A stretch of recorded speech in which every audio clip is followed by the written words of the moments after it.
Hi everyone, welcome to a new Devlog. This week I have been able to work a lot on my game Howling Tales.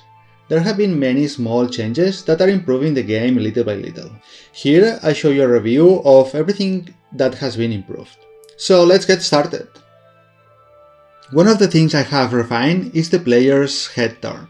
In past devlogs I explained how these small details help the immersion in the game. However, the change was so subtle that it was hard to see. With the refinement, I have made more evident the turn of the player's head, and on the other hand, I have limited this movement only when the camera is behind the player. Because when it was in front, the range of angles went from 180 to minus 180, creating some glitches that didn't look good.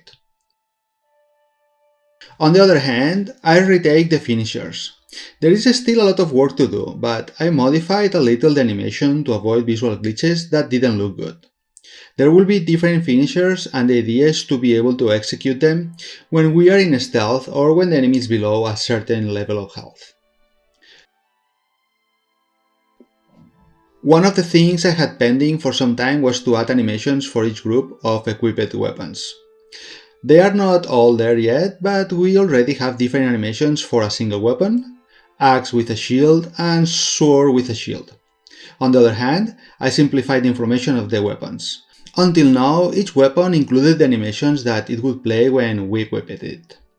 Now, it's the player's blueprint that has all the animations. This simplifies the management, making it easier and faster to create new weapons.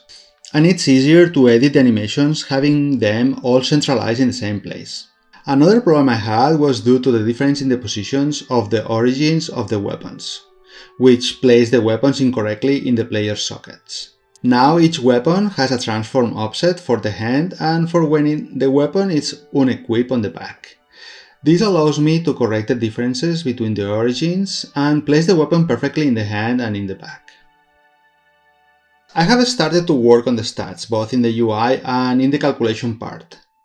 Now when the player equips his weapons, the attack and defense stats are already modified, so the use of different weapons already affects the gameplay.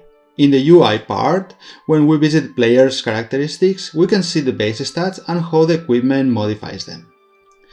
What's next? The plan for the next weeks is to finish the dialogue and quest system, which are almost finished, but I have to redo all the UI. Another important system I want to start is the skill system. I have to finish the design of the functionality to be able to design the UI and its development. Once I have those systems, the game will have almost all the code ready, and I will be able to start developing the environments and the characters. The idea is to have something playable in the next months. As always, thank you very much for watching and see you next week.